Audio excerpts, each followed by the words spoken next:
فاسألوا أهل الذكر إن كنتم لا تعلمون. La conception de déranger l'islam là, c'est quand même un peu vague. Parce que c'est pas tout ce que quelqu'un fait, il ne dérange pas l'islam. Il ne dérange pas Allah, il dérange sa propre personne. Si devinons, c'est difficile de trancher sur ça. Parce que vous savez qu'il y a des magasins qui toute l'année vendent de ces jouets.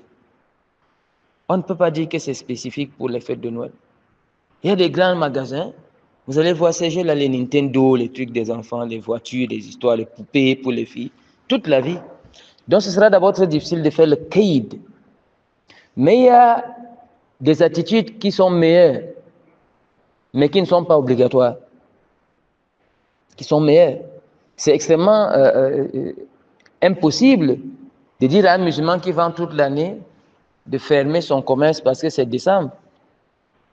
Parce que c'est la fête des koufars, ça n'a pas de sens. Même dans le mois de Ramadan, le musulman n'a pas le droit de fermer la boutique. Malgré que le mois de Ramadan, c'est un mois sacré, on ne mange pas. Parce qu'il y a des gens qui sont parmi les musulmans qui ne jeûnent pas. La femme enceinte, celle qui allait, ou le vieillard, ou le malade. Ils vont manger. Faites le qiyas. Vous dites à un musulman qui est commerçant que ferme ta boutique parce que c'est le 25 décembre, tu risques de faire le teshabou. Ce n'est pas ça le teshabou. Sauf si lui, il n'attend que cette période-là pour faire ce commerce-là. Mais jusque-là, ce qu'on va dire, c'est haram. Parce que le haram, c'est ce qu'Allah a rendu haram. Umouman, il y a des shubuhat. Et quand on dit que c'est des shubuhat, ça veut dire qu'une partie des musulmans ne connaissent pas le hukum. Ça, c'est généralement comme nous. Et puis, il y a un groupe de musulmans qui connaissent le hukum, c'est les ulama.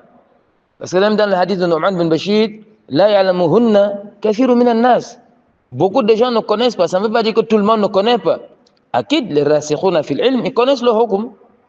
Mais comme nous ne connaissons pas le hukum, on peut s'abstenir. Vous voyez un peu? Mais quand c'est les transactions de commerce, ça, c'est difficile de dire que c'est pour Noël que là. C'est une période de temps où le commerce passe, c'est sûr. Est-ce que c'est interdit à un musulman de faire ses business ou quand le commerce passe? C'est difficile de dire que c'est.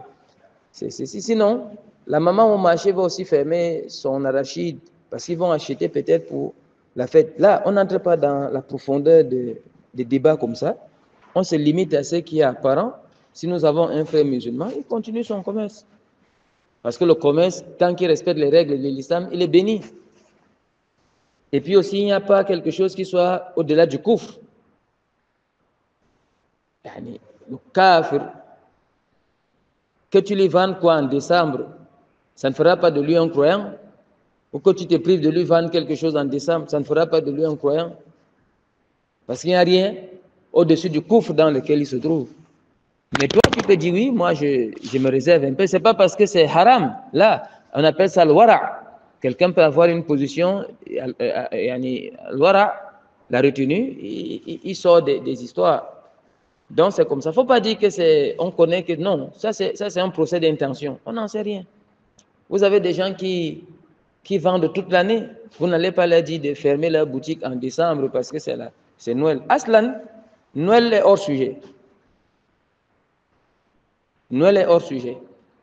Noël, c'est une fête païenne de mécréance qui n'a pas de fondement religieux.